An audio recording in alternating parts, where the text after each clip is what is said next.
Okey, semalam semua, hari ini kita nak bincang bab 8 membina kemakmuran negara. Jadi sebelum kita memasuki subtajuk hari ini 8.5 pencapaian dasar ekonomi baru dan dasar pembangunan negara. Dari segi ekonomi adalah baiknya kita kena tahu dulu, kita bincang dulu, imbas kembali dulu apakah matlamat utama kerajaan nak membina kemakmuran negara. Apakah matlamat utama? Bab 8 apa matlamat utama? Siapa boleh beritahu? Merancang dan merangka dasar ekonomi yang adil. Okey, merancang. Lagi?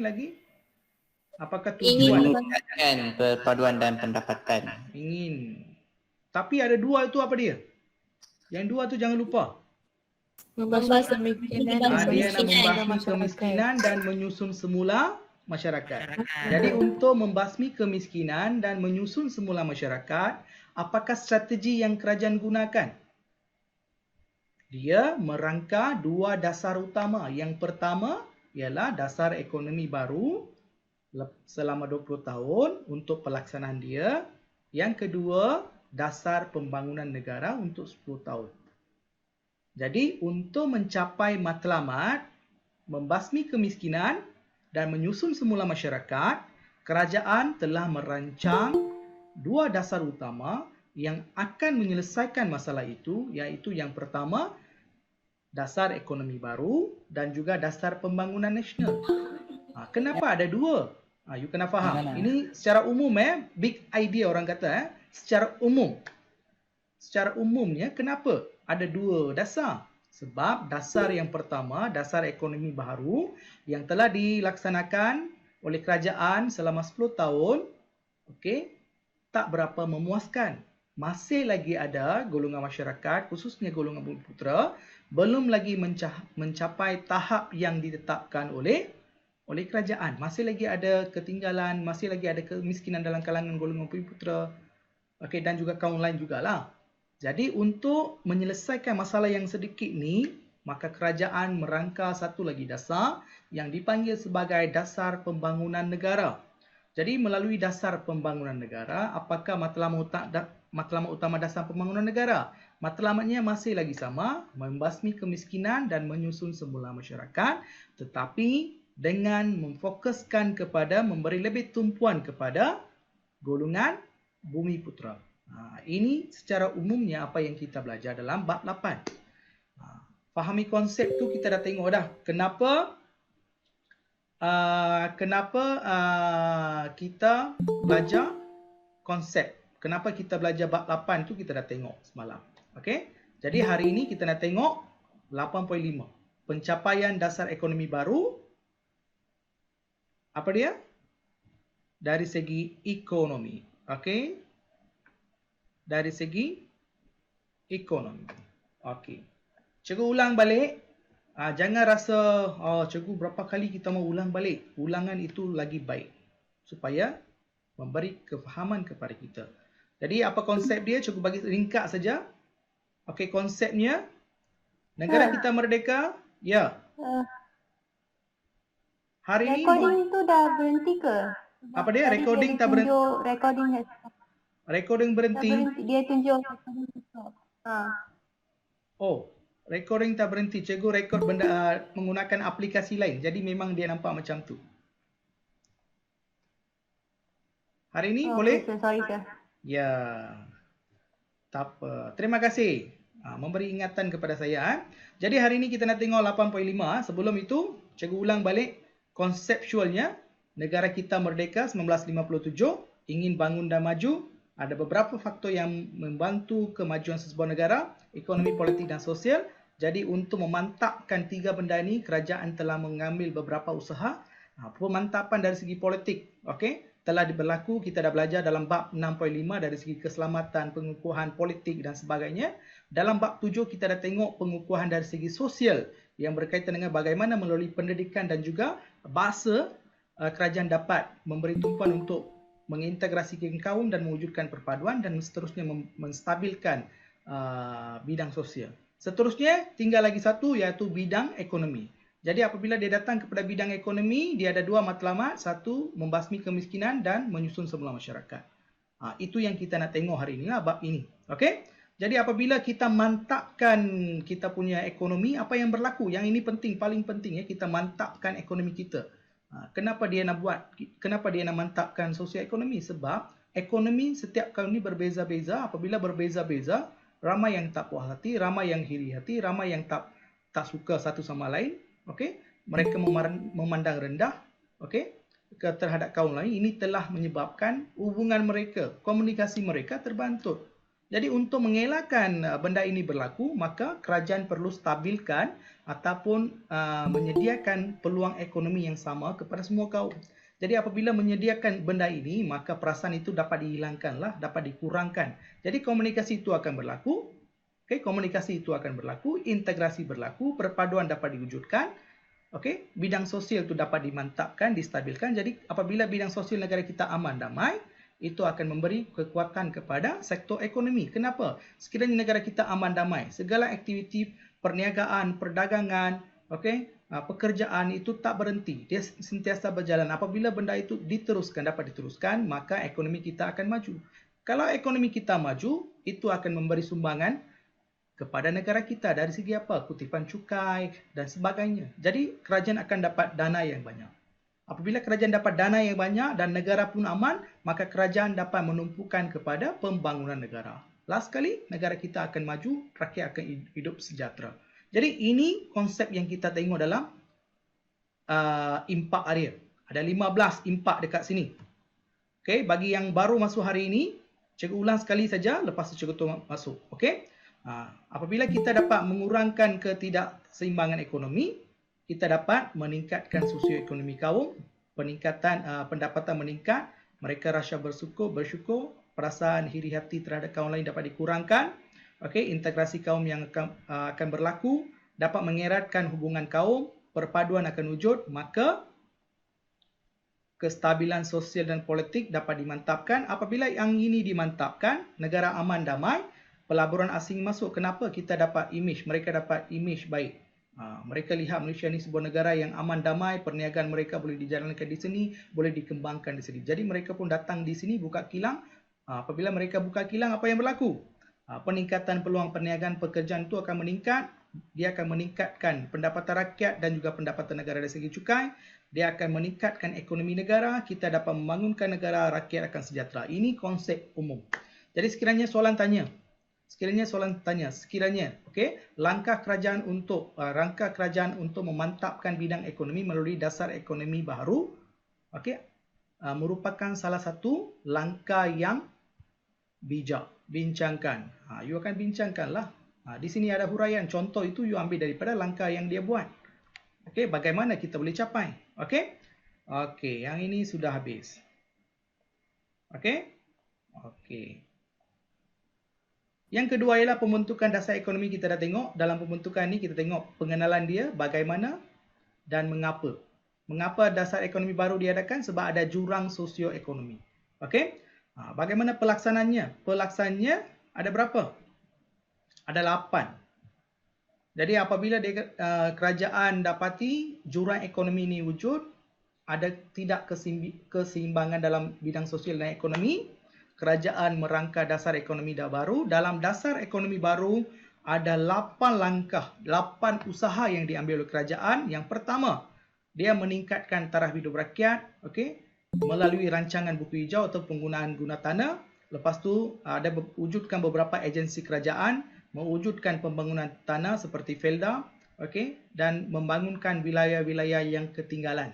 Okey, seterusnya pemilikan modal. Dia tawarkan, dia minta minta kaum Bumiputera dan juga kaum lain, okey, membeli saham, modal saham, memiliki modal saham, dan pengenalan IKS, industri kecil dan sederhana, dan memberikan pendidikan tenaga kerja mahir dari segi sekolah teknik, vocational dan sebagainya, ataupun GET MARA.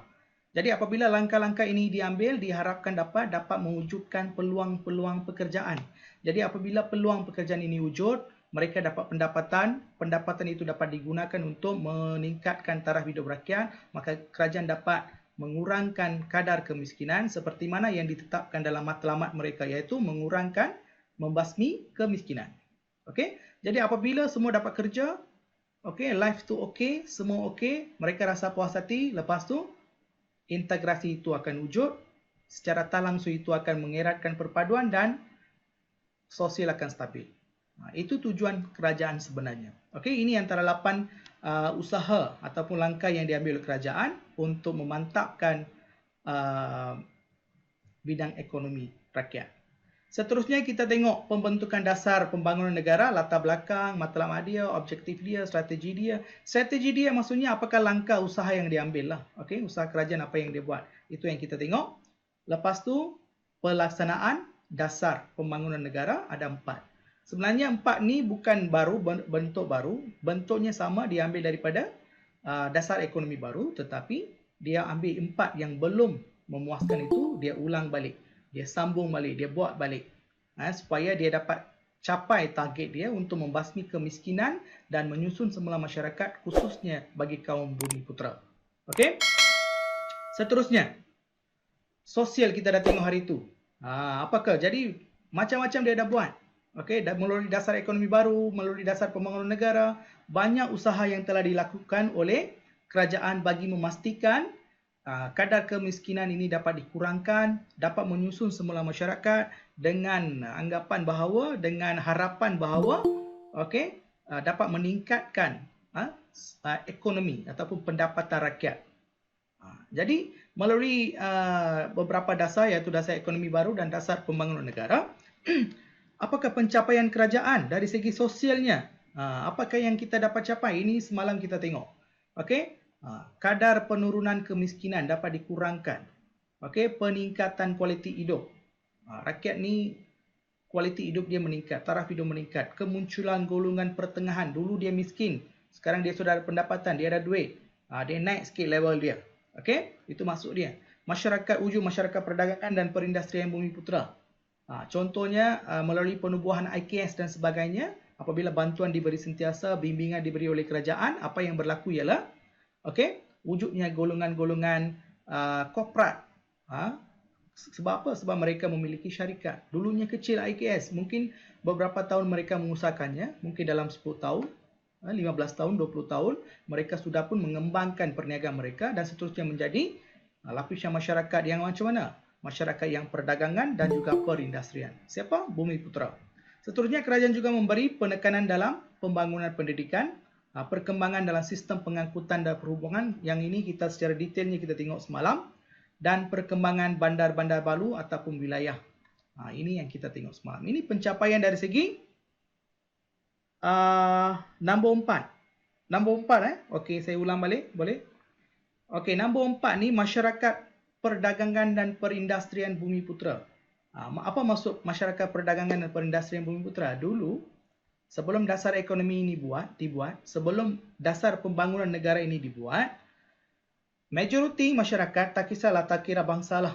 Okey, mereka ini miskin, tidak ada peluang perniagaan, tidak ada peluang perdagangan. Walaupun mereka ada buat pertanian ataupun perniagaan, tapi mereka lagi, level mereka lagi masih lagi miskin. Kita mungkin anda tahulah struktur sosial masyarakat. Struktur sosial masyarakat selalunya macam ni kan. Okey. Ini kita tahulah siapa dia. Kita bagikan kepada 3 lah. Okey. Kita bagikan kepada 3. Yang ini selalunya bangsawan, pemerintah atau golongan bangsa, bangsawan ataupun bangsawan ini maksudnya milioner lah, milioner. Okey, golongan korporat ataupun cikgu tulis korporat lah. Bangsawan ni korporat lah, orang korporat, orang yang memiliki syarikat. Okey, korporat. Okey. Okey. Yang ini rakyat biasa. Biasa dan miskin. Okey, tengah-tengah tu siapa dia? Jadi dulu dia kat sini kan, dulu dia tak ada kerja ataupun kurang pendapatan. Mereka ini kurang pendapatan ataupun mereka ini tak ada kerja. Sebab tu mereka miskin. Tapi apabila sekarang kerja ini telah diberikan ataupun peluang. Peluang apa? Peluang ekonomi. Jadi kerajaan telah menawarkan pelbagai peluang ekonomi. Jadi apabila pelbagai peluang ekonomi ditawarkan kepada mereka, apa yang berlaku? Apa yang berlaku? Apabila orang yang ada di sini, mereka ini miskin sebab tak ada kerja, tak ada pendapatan, sekarang ada peluang ekonomi, maka mereka akan ada apa? Peluang ekonomi dan pendapatan lah. Jadi mereka dapat daripada bawah mereka naik taraf. Jadi masyarakat macam mana? Masyarakat macam mana? Masyarakat pertengahan dulu. Okey? Golongan pertengahan. Ya, ini golongan pertengahan. Lepas tu, apabila lagi lama usaha itu dilakukan, pelbagai peluang ditawarkan, daripada sini mereka akan naik mana? Wujudlah masyarakat seperti apa? Masyarakat perdagangan dan bumiputera. Kenapa? Dulu dia tak ada apa kat sini. Tapi sekarang, selepas 10 tahun, 15 tahun, dia naik kat sini. Lagi bantuan kerajaan bagi dengan banyak. Dia akan pergilah ke level yang seterusnya, iaitu mewujudkan masyarakat perdagangan, jago perindustrian bumiputera. Kenapa? Sebab kerajaan telah pun menawarkan apa? Cuba membangunkan IKS, industri kecil dan sederhana. Okey, industri kecil dan sederhana. Takkanlah tiba-tiba itu orang seorang tu boleh jadi pemilik syarikat yang terbesar. Tak boleh lah. Dia kena mula daripada bawah. Bagaimana dia mulakan? Kerajaan memberikan peluang dia untuk bertani. Mungkin dulunya dalam skala yang kecil, tetapi apabila bantuan diberi, dia buat dalam skala yang besar. Okay, dia usahakan dalam 10 tahun, pendapatan dia meningkat, dia buka lagi cawangan dekat tempat lain. Maka wujudlah satu apa? Syarikat atas nama mereka. Maka wujudlah satu syarikat antara nama mereka, dan mereka ini dipanggil sebagai masyarakat ataupun golongan industri ataupun perdagangan. Mungkin dulu dia bertani. Contohnya, dulu dia hanya tanam nenas saja, nenas. Dia tanam, kerja dia tanam. Tapi apabila bantuan demi bantuan, pemasaran, perkilangan, memproses makanan, latihan ini semua diberikan oleh kerajaan, dia sudah dapat idea sekarang. Dulu dia tanam nenas. Okey, saya ajar dekat sini ya. Awalnya mungkin petani dia tanam nenas. Tanam nenas.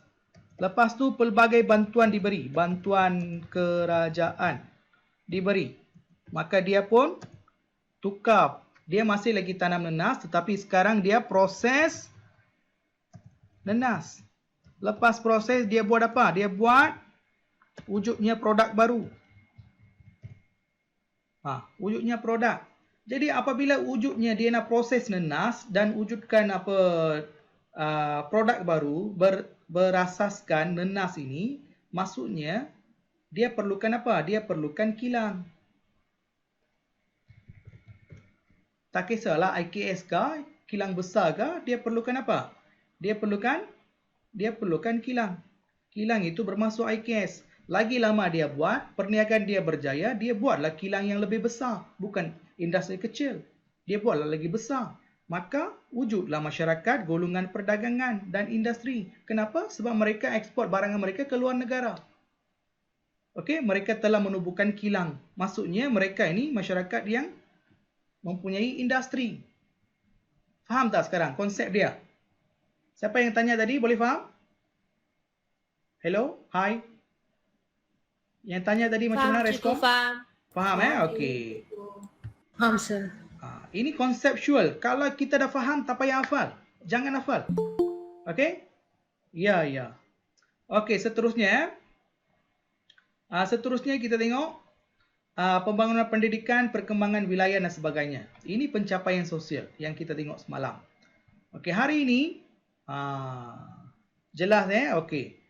Yang inilah yang kita nak tengok hari ini. Pencapaian dasar ekonomi baru dan dasar pembangunan negara dari segi ekonomi.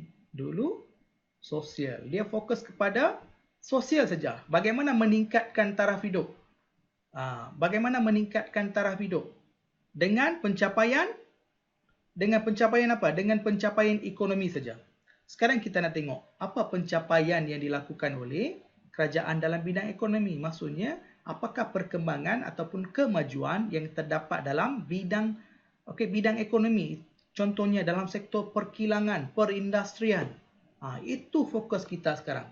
Itu yang kita nak tengok hari ini. Jadi pencapaian, yang pertama kita akan tengok, kita akan lihat yang pertama pengenalan, yang kedua perindustrian berteknologi tinggi.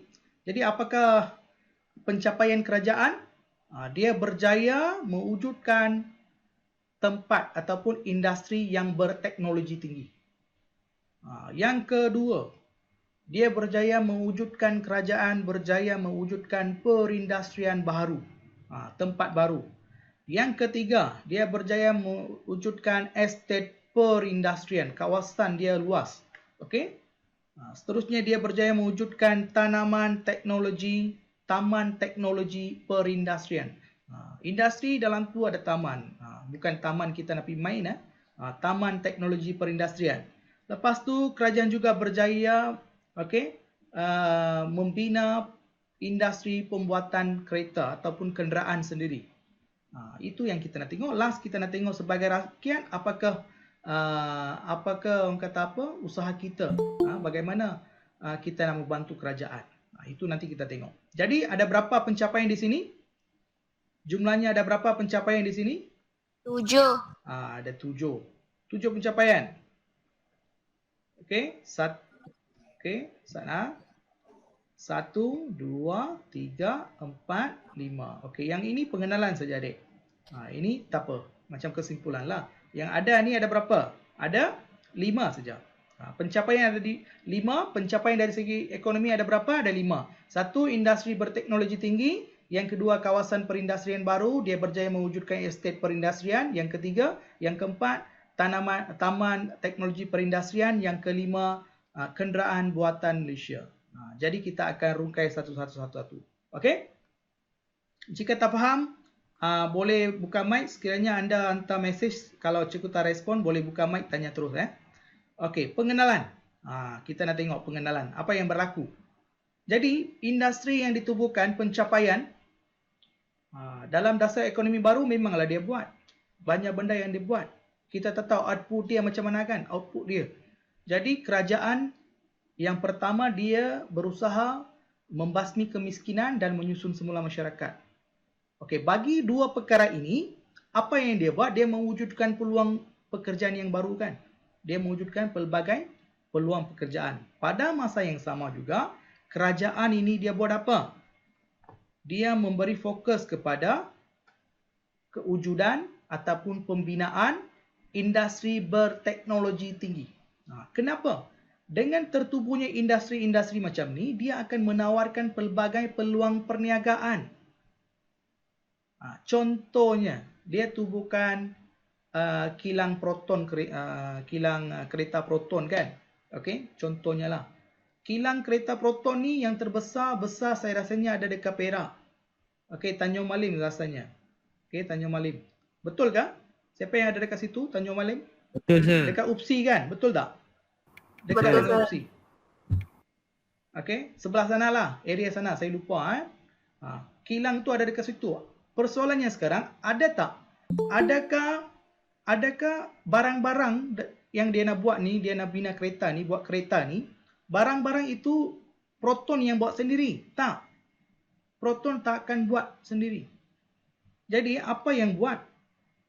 Okey, yang ini cikgu tutup sekejap. Kita bincang ni ya. Ini you kena faham Ini kena faham. Secara tak langsung cikgu ajar kamu apa? Cikgu ajar kamu ekonomi pula. Aduh.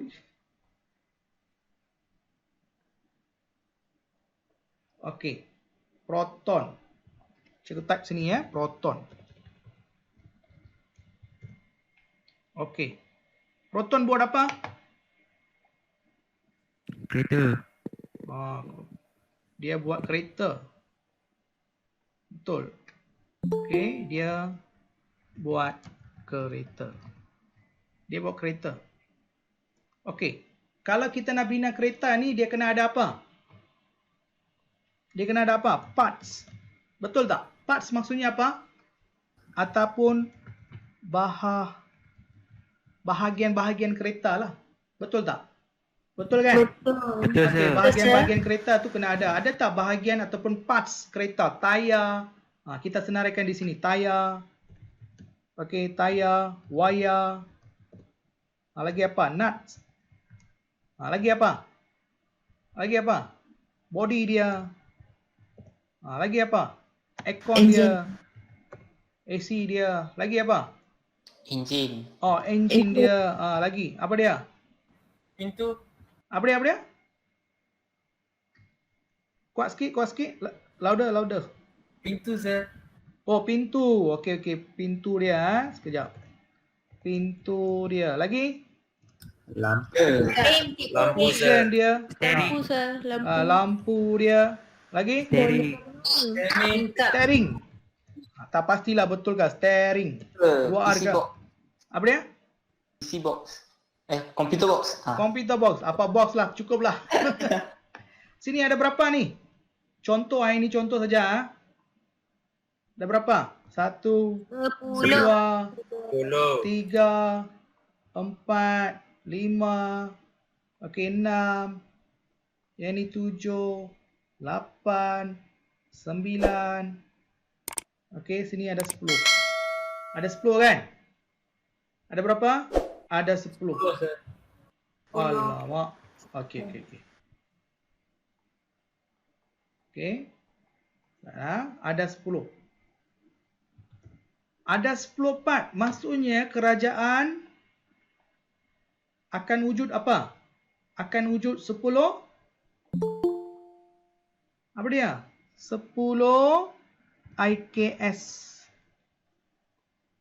Kenapa 10 IKS cikgu kata? Tayar itu bukan dia buat. Tayar itu dia beri kontrak kepada satu company buat. Wayar itu company lain pula. Jadi apabila kerajaan dia memberi fokus kepada industri berat ataupun berteknologi tinggi macam ni, bukan dia hanya nak buat kereta saja. Secara tersiratnya dia ingin mewujudkan 10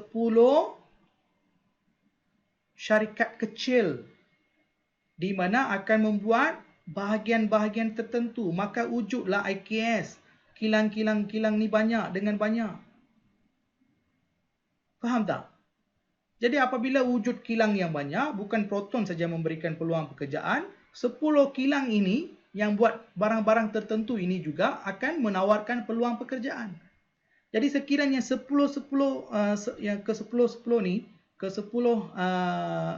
syarikat ini berpusat dekat Tanjung Malim, wilayah Tanjung Malim itu majukah akan mundur? Maju. Confirm dia maju. Kenapa? Apabila untuk memajukan industri, dia perlukan jaringan jalan raya dan pengangkutan yang baik. Maka kemudahan infrastruktur, jaringan jalan raya, air, api, kesihatan, pendidikan, perumahan, mesti kena ada di kawasan itu. Kenapa? Takkanlah kita ada kilang dekat 10, 20, 30, 40 km dekat sana, rumah itu jauh 40 km. Siapa nak datang kerja kan? Contohnya macam dekat Kerteh lah, dia buat pusat penapisan petroleum kan. Dulu dia hutan macam hutan, tak ada apa. Apabila dah wujudnya Kerteh tu, pusat penapisan petroleum tu, sudah jadi bandar yang besar. Inilah sebab mengapa kerajaan memberi fokus kepada pembangunan industri yang besar macam ni, teknologi tinggi. Kenapa? Memanglah dia pun nak cita-cita wujudkan Proton, tapi dalam masa yang sama secara tersirat dia memberi impak kepada pembangunan ekonomi setempat dengan mewujudkan kilang-kilang yang kecil, syarikat-syarikat yang kecil yang menyumbang kepada apa? Yang menyumbang kepada Proton. Jadi secara tak langsung dia menawarkan pelbagai peluang perniagaan, pekerjaan, perdagangan. Pada masa yang sama juga dia meningkatkan kemudahan infrastruktur di sesuatu kawasan. Jadi secara tak langsung, secara keseluruhan, dia memajukan sesuatu kawasan yang dia tuju. Sekiranya Proton dekat Tanjung Malim, dia majukan Tanjung Malim. Contoh macam tu. Dekat Kedah, dulu dia tubuhkan 2 syarikat besar iaitu Modenas dan juga Perwaja. Mengapa? Kerajaan ingin bangunkan masyarakat yang tinggal di area kawasan Kulim. Kulim pula, Gurun. Guat Cempedak. Lepas tu Bidong. Itu tujuan utama. Kenapa ada 2 kilang dekat situ? Tak pasal-pasal mereka buka kilang situ. Bukan. Tak pasal-pasal. Ada pasal. Ada sebab. Boleh faham tak? Tujuan. Okey? Boleh faham? Boleh ya? Okey. Cikgu belum masuk lagi dalam... Jadi perkembangan kawasan perindustrian baru ni, contohnya industri kereta nasional. Okey? Kesannya. Jadi apabila mereka memberi fokus kepada industri berteknologi tinggi, apa yang berlaku?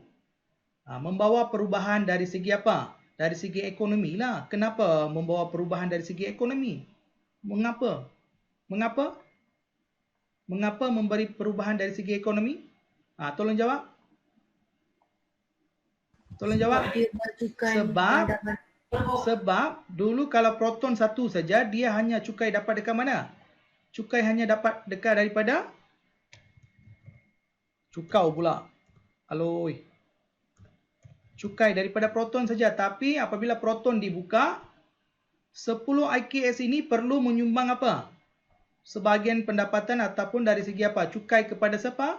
Cukai kepada siapa? Kerajaan. Kerajaan, ya. Kerajaan. Jadi pendapatan kerajaan itu akan meningkatlah. Okey, itu akan meningkatlah. Okey, itu akan meningkatkan kestabilan ekonomi negara lah. Boleh faham tak konsep dia? Industri berteknologi tinggi, bagaimana dia memberi sumbangan kepada pembangunan ekonomi. Okey? Boleh, sir. Okey. Tak faham boleh tanya. Okey. Kita tengok industri berteknologi tinggi. Industri berteknologi tinggi. Dimulakan bila? Pada tahun 1980-an, industri berat dianggap sebagai industri berat. Tujuannya apa? Untuk apa? Untuk memperkukuh asas perindustrian negara, menambahkan kemahiran rakyat dalam bidang teknologi yang lebih tinggi. Contohnya pemasangan kereta, pembuatan kereta ini kita belum ada kemahiran.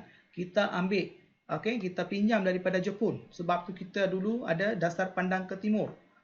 Dasar pandang ke timur maksudnya kita berkongsi idea daripada kerajaan-kerajaan seperti negara-negara seperti Jepun dan Korea Selatan.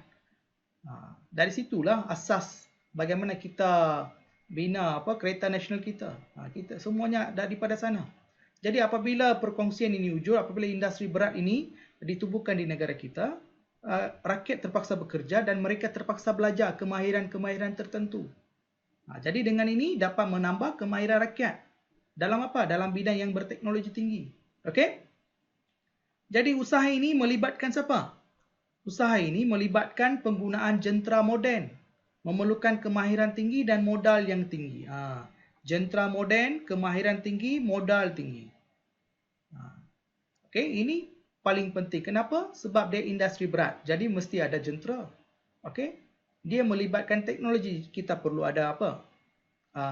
Kemahiran. Jadi jentera yang besar, kemahiran yang tinggi memerlukan apa? Modal yang besar untuk diuruskan.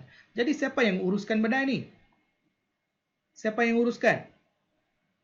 Yang dah belajar tu, tolong beritahu siapa yang uruskan? Dikendalikan oleh The Heavy Industry Corporation of Malaysia Berhad, iaitu ICOM yang ditubuhkan pada 1980. Contohnya lah syarikat di bawah dia, seliaan dia. Kita tengok syarikat dia membaiki kapal, besi dan keluli, teluk kalung, loji gas cecair, stesen jana kuasa, kilang penapis petroleum di Kerteh, satelit komunikasi. Jadi tempat-tempat ni kalau kita tengok, tempat ini bukan hanya berpusat pada satu area saja. Johor, Pulau Pinang, Terengganu, Sarawak, Pahang, Port Dickson, Negeri Sembilan, ini mana-mana adalah. Jadi benda ni dia cuba letak dekat kawasan-kawasan yang ingin dimajukan oleh kerajaan. Jadi apabila industri ini ditubuhkan di merata tempat, jadi itu akan mengimbangi sosioekonomi bukan hanya rakyat dengan rakyat, kaum dengan kaum, tetapi antara negeri, antara wilayah. Dia akan mengimbangi. Sebab tu dia letak, dia buka bukan satu tempat, dia secara random lah dia letak negeri-negeri, dia pilih negeri-negeri yang tempat-tempat yang ingin dimajukan. Itu sebab dia, itu sebab dia. Siapa yang uruskan? HICOM, HICOM, The Heavy Industry Corporation of Malaysia Berhad. Okey? Ada soalan di sini? Tak ada. Tak ada. Tak ada, Okey, sir. okey, tak ada, tak apa. Cuba tutup. Okey, setakat ni boleh terima? Boleh? Boleh faham, sir. Boleh, okey. Boleh, Itu Sir. yang pertama, perindustrian berteknologi tinggi. Modal tinggi yang kamu harus tahu, modal dia tinggi, ada teknologi yang tinggi, ada kemahiran yang tinggi. Itu penting ya. Okey, lepas tu pembukaan kawasan perindustrian barulah. Contohnya, Dia buka kawasan industri baru. Contohnya estet perindustrian, zon perindustrian bebas dan taman teknologi industri. Okey, di mana? Berdekatan dengan sumber bahan mentah, infrastruktur dan bekalan buruh yang mencukupi. Estet perindustrian, apa maksud zon perindustrian bebas? Siapa boleh beritahu? Zon perindustrian bebas. Free zone trade area. Kawasan perdagangan. Kuat sikit cukup tak dengar. Kawasan perdagangan. Kawasan perdagangan bebas cukai. Kawasan perdagangan bebas cukai. Okey, bebas cukai. Ini maksud dia. Jadi dia tubuhkan apa? Dia tubuhkan estet perindustrian, maksudnya ada kawasan yang besar. Okey, zon perindustrian bebas dan taman teknologi industri. Nanti kita tengok. Okey, di mana dia buka? Berdekatan dengan sumber bahan mentah. Ini cikgu ada nak tanya sikit. Kenapa dia buka dengan berdekatan dengan kawasan yang sumber bahan mentahnya dekat? Kenapa? Semalam cikgu ada cerita dengan kamu. Sebab ia akan membantu kawasan sekitar yang kurang maju. Ya, bukan. Dia akan mengurangkan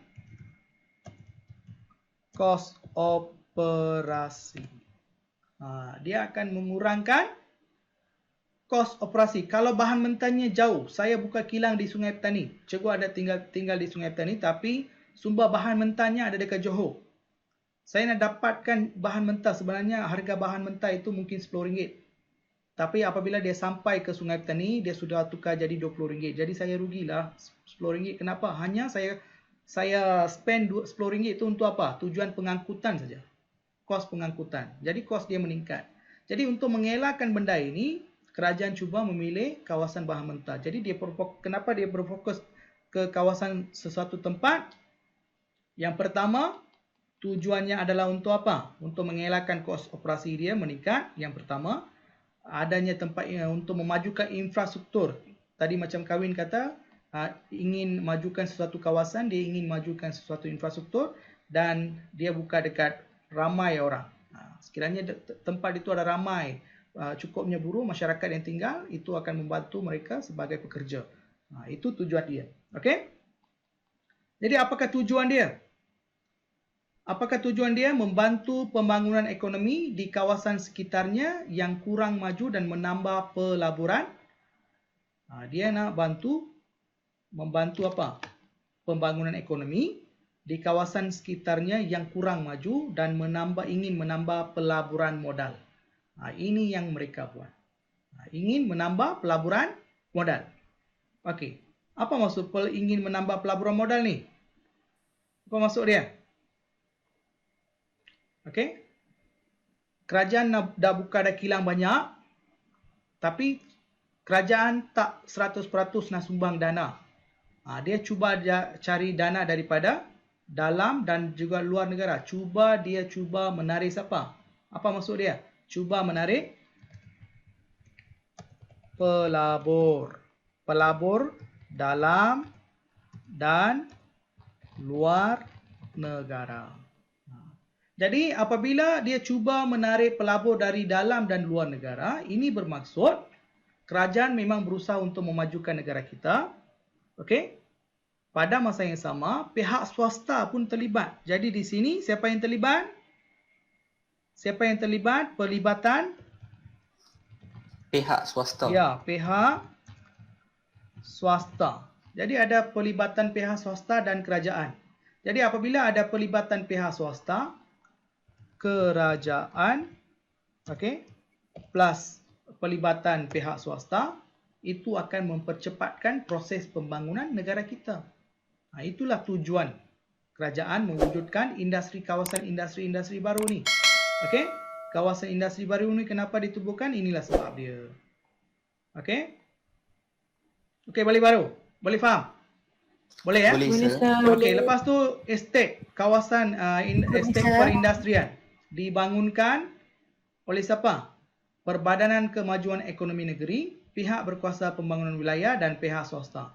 Kalau kita tengok dekat sini ya, kerajaan pun dia berusaha bersungguh-sungguh, dia beri kepada agensi kerajaan dan juga dia beri tanggungjawab ini kepada pihak swasta. Jadi apabila pelbagai pihak berusaha mewujudkan kawasan-kawasan perindustrian ini, maka itu akan mempercepatkan proses perindustrian negara dan seterusnya dia akan menjana pendapatan rakyat dan juga negara kerajaan, dan apabila pendapatan itu okey dalam kalangan masyarakat dan juga negara, itu akan menstabilkan keadaan sosial kita, ekonomi kita stabil, dan seterusnya apabila dua-dua ini stabil ni, kerajaan dapat menggunakan dana itu untuk membangunkan atau melaksanakan pelbagai dasar pembangunan negara. Seterusnya impaknya apa? Kita akan menuju ke arah sebuah negara yang maju seperti negara-negara yang ada di negara Eropah lah. Okey? Itu tujuan asas kita. Jadi untuk mencapai tujuan ini, apakah kerajaan buat? Okey? Dalam estet perindustrian ni, kenapa dipanggil sebagai estet perindustrian? Sebab dia merupakan bandar terancang. Kenapa dipanggil sebagai bandar terancang? Sebab ada kawasan perumahan, ada pusat perniagaan, ada industri, ada pusat rekreasi. Semua dia buat. Semua dia buat. Jadi, estet perindustrian dibangunkan. Dalam itu ada apa? Bandar terancang. Contohnya ada kawasan perumahan, pusat perniagaan, ada industri, ada pusat rekreasi. Jadi apabila dekat sini apabila dekat sini ada rumah, mereka semestinya nak beli barang sentiasa dekat kawasan perumahan itu, maksudnya ada pusat perniagaan. Sudah ada bandar lah maksudnya. Jadi itu akan memudahkan masyarakat membeli barang keperluan mereka. Okey? Industri ada. Itu akan menawarkan peluang perniagaan kepada mereka, peluang pekerjaan kepada mereka. Rekreasi ada. Mereka boleh meluangkan masa mereka bersama dengan keluarga. Jadi tempat itu bukan hanya sebagai industri, tetapi diwujudkan sebagai estet perindustrian, merupakan sebuah bandar terancang. Dalam tu semua ada. Jadi apabila setiap kali kita belajar ini, kita kena tahu apa kesan dia. Dia wujudkan estet perindustrian, dia bangunkan bandar terancang. Dalam bandar terancang ni ada benda-benda macam ni. Apakah kesannya? Kesannya secara tak langsung dia akan meningkatkan taraf hidup masyarakat. Kenapa? Dia wujudkan semua. Dia wujudkan kawasan perumahan, infrastruktur, pekerjaan, pendapatan mereka meningkat, gaya hidup mereka meningkat, berubah. Jadi daripada rakyat miskin ni, mereka akan naik satu lagi stage, iaitu masyarakat yang mempunyai pendapatan yang kukuh dan mampu menyimpan untuk keluarga mereka. Jadi apabila ini berlaku, keadaan aman damai itu akan berlakulah. Rasa puas hati, rasa iris hati kita dapat elakkan. Akan berlaku integrasi. Kenapa boleh berlaku integrasi? Kawasan perumahan itu bukan hanya bertumpu kepada satu kaum. Semua kaum ada di situ. Mereka pergi dekat pusat pekerjaan ataupun syarikat kerja. Mereka pergi dekat kerja. Dalam syarikat itu bukan hanya satu kaum saja yang kerja, ramai yang bekerja. Jadi integrasi automatik itu akan berlaku. Jadi apabila kerajaan ingin menyatu padukan rakyat, ingin membasmi kemiskinan, ingin mewujudkan perpaduan negara, dia gunakan juga senjata. Senjatanya apa? Dia wujudkan perindustrian. Jadi dalam apabila mereka wujudkan industri, macam serampang dua mata ni, dia dapat wujudkan, dia dapat stabilkan sosial rakyat, dia dapat kukuhkan ekonomi. 2 in 1 dia buat. Kenapa? Melalui pembukaan bandar-bandar baru ataupun industri berat ni, dia menawarkan pelbagai peluang pekerjaan. Ada kerja, ada duit. Ekonomi kukuh, mereka rasa okey, integrasi berlaku, perpaduan akan berlaku. Apabila mereka pergi kerja, mereka dapat integrasi, mereka dapat kenal sama kenal satu sama lain, integrasi berlaku, perpaduan akan wujud. Akan stabilkan sosial. Secara tak langsung meningkatkan pendapatan dan meninggikan taraf hidup mereka. Jadi ini serampang dua mata lah. Jadi dia tubuhkan industri bukan hanya berfokus kepada ekonomi saja, tetapi pada masa yang sama juga dia bantu stabilkan sosial. Seterusnya, Taman Teknologi Perindustrian. Taman Teknologi Perindustrian. Dalam Taman Teknologi Perindustrian ini ada apa? Pusat penyelidikan, pusat pembangunan industri. Dan siapa yang selia? Yang ini penting Siapa yang selia ialah orang yang bertanggungjawab ialah Kementerian Sains, Teknologi dan Inovasi Malaysia. Jadi Kementerian Sains, Teknologi dan Inovasi Malaysia ini mereka menyelia taman-taman teknologi perindustrian. Untuk apa? Untuk menjalankan penyelidikan dan inovasi, membangunkan teknologi perindustrian, kawasan perdagangan diberi pelepasan cukai, tarif sebagai insentif. Jadi dia cuba bangunkan satu taman industri yang besar.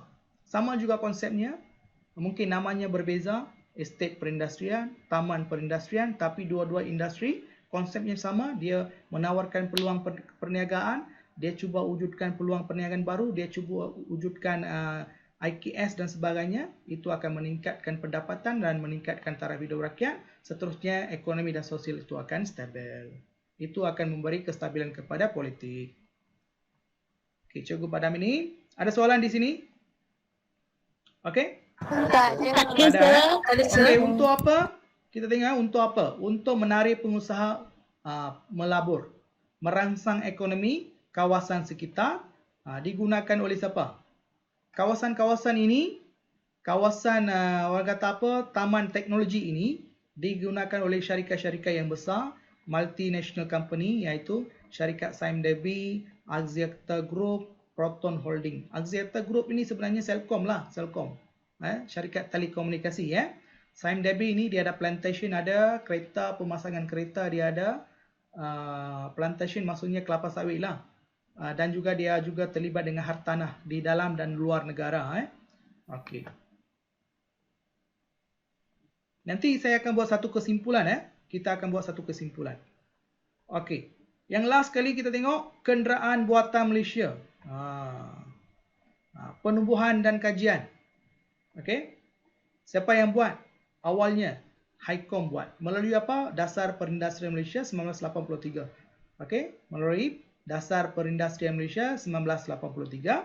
Untuk apa? Untuk menggalakkan pertumbuhan industri kereta motosikal buatan Malaysia. Dan kita berjaya membangunkan kedua-duanya. Dipelopori oleh siapa? Okey, Proton pada awalnya sampai sekarang memang kita ada Proton, kita ada Pro 2 dan juga kita ada Modernas. Modernas masih lagi ada masih lagi ada dekat area Gurun, dekat sini, dekat Kedah. Okey. Dan kesannya apabila kilang-kilang ini ditumpukan, diwujudkan, apa yang berlaku ialah itu akan membuka peluang pekerjaan, rakyat berbilang kaum, meningkatkan pendapatan rakyat, taraf hidup meningkat. Apabila benda-benda ini berlaku, taraf hidup meningkat ini, apa yang berlaku? Taraf hidup berlaku. Rakyat rasa selesa, bahagia, bersyukur. Okey? Mereka tidak ada apa-apa perasaan dendam, benci terhadap kaum lain. Sekiranya ada perbezaan, barulah itu benda itu wujud. Iri hati ke apa ke, itu wujud. Sekarang, benda itu dah tak ada. Apabila tak ada, kita akan berkomunikasi dengan mereka, kita akan berinteraksi dengan mereka. Jadi integrasi itu akan mengeratkan perpaduan. Okey, perpaduan akan mengukuhkan sosial. Sosial akan membantu dalam perkembangan ekonomi kita untuk memastikan segala aktiviti perniagaan, perdagangan, pekerjaan itu dapat dijalankan tanpa sebarang masalah.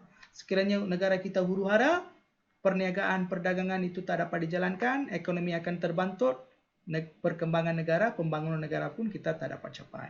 Itu sebabnya kita perlu kukuhkan ekonomi dan politik. Okey? Jadi oleh itu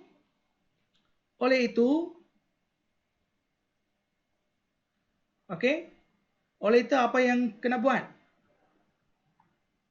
Okey, meningkatkan integrasi kaum. Benda-benda ini akan meningkatkan integrasi kaum, perpaduan kaum meningkat, ekonomi Malaysia berkembang, dia akan mengurangkan kadar kemiskinan, meningkatkan taraf hidup.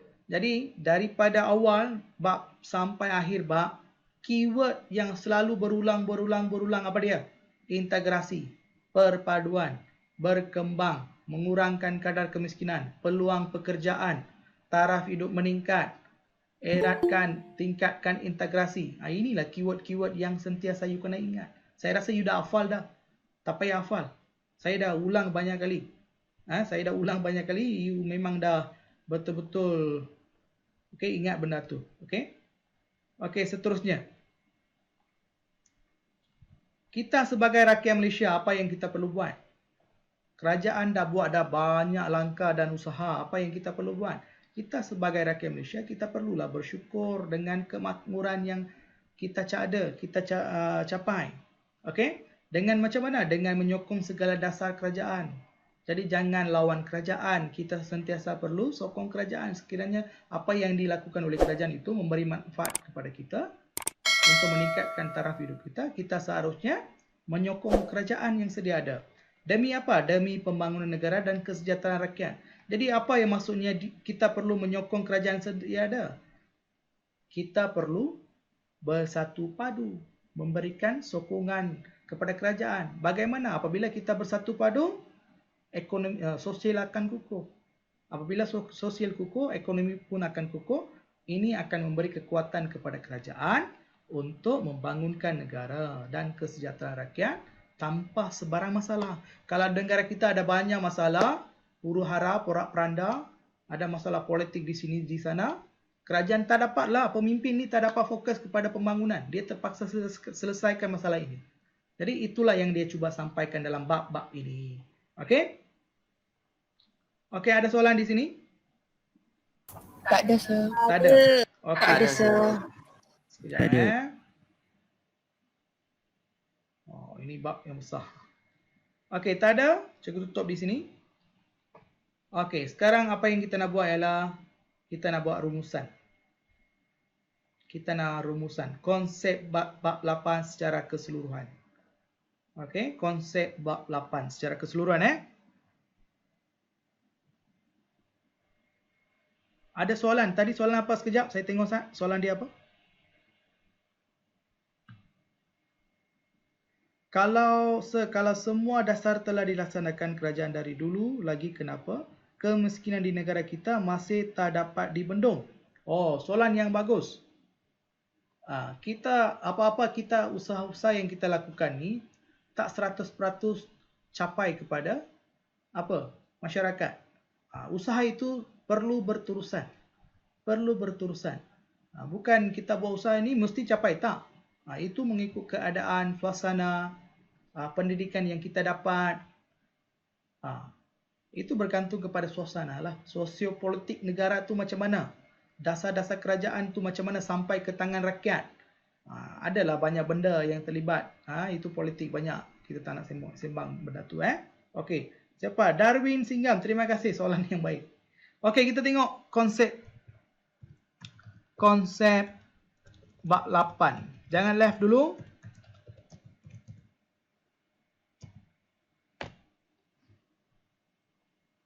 Konsep, bukan konsep. Konsep bab 8. Okey, konsep bab 8. Okey, yang ini paling penting. Saya harap kamu bersama dengan saya. Okey, yang pertama, apakah tujuan dia? Tujuan dia ada apa? Ada berapa tujuan dia? Tolong beritahu. 2. Apa dia? 2. Dua, sir. Membasmi Kemiskinan dan menyusun semula masyarakat. Kemiskinan. Membasmi kemiskinan. Menyusun semula masyarakat. Betul kan? Ini tujuan dia kan? Betul kan? Untuk membasmi kemiskinan dan menyusun semula masyarakat, apakah usaha kerajaan? Kerajaan buat usaha apa? Membuat DEB dan DPN. DEB dan DPN. Very good. Bagus. Wujudnya dasar ekonomi baru. Dasar ekonomi baru dan juga dasar pembangunan nasional. Okey. Melalui dasar ekonomi baru. Oh, sorry ya. Saya kena type lain. Minta maaf. Okey. Dasar ekonomi baru dan juga dasar pembangunan negara. Betul tak? Betul. Okey, dasar pembangunan negara. Jadi apakah yang dapat dicapai? Bagaimana dia buat? Bagaimana dia buat? Meningkatkan taraf hidup rakyat dengan membuka pelbagai peluang pekerjaan. Ya, betul. Apa yang dia buat? Okey. Membuka ataupun mewujudkan peluang perniagaan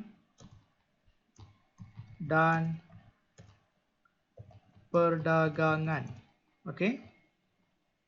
Boleh faham? Betul kan? Boleh, sir. Okey. Bagaimana dia wujudkan? Bagaimana dia wujudkan? Melalui apa? Melalui IKS. pembentukan IKS dan industri. Okey, industri berat.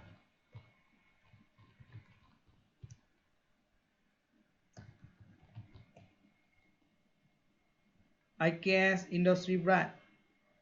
Okey, apabila dia membentuk industri IKS berat dan apa yang berlaku? Apakah kesan dia? Penduduk dapat peluang pekerjaan dan Mewujudkan peluang pekerjaan. Apabila dia dapat peluang pekerjaan, apa yang berlaku? pendapatan masyarakat meningkat. Ya, pendapatan masyarakat meningkat. Apabila pendapatan masyarakat meningkat, apa yang berlaku?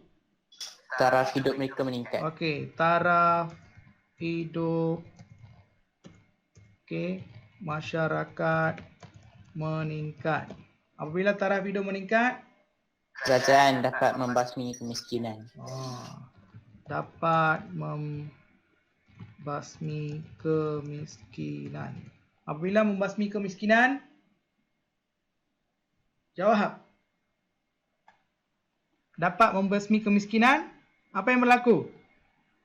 Maka majulah pembangunan. Ekonomi setempat dan negara meningkat. Apabila ekonomi setempat dan negara ni meningkat, apa yang berlaku?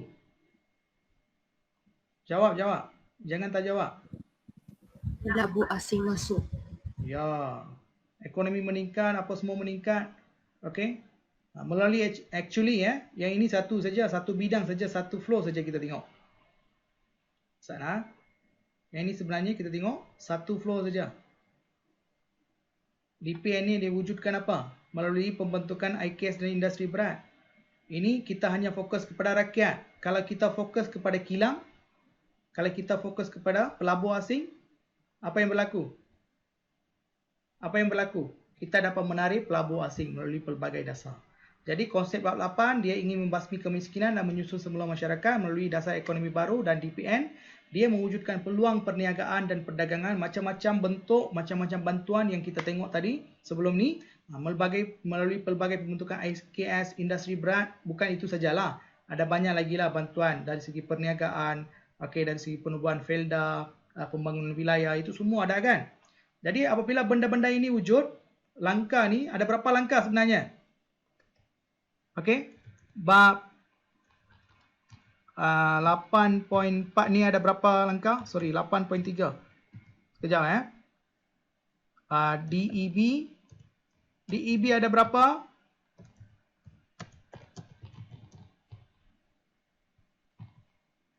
DEB 8 langkah. Dasar pembangunan negara ada berapa? 4 langkah. Ini saya letak dekat sini bukan melalui pembentukan IKS dan industri berat saja. Jadi apabila langkah-langkah ini dijalankan, langkah pertama, langkah kedua ni, maka itu akan mewujudkan semuanya, tak kisahlah usaha apalah dia buat. Dia ke arah mewujudkan pekerjaan, pendapatan masyarakat meningkat, taraf hidup masyarakat meningkat, dapat membasmi kemiskinan. Dan dekat sini apabila dia membasmi kemiskinan, dia akan apa? Rakyat bersyukur. Rakyat bersyukur.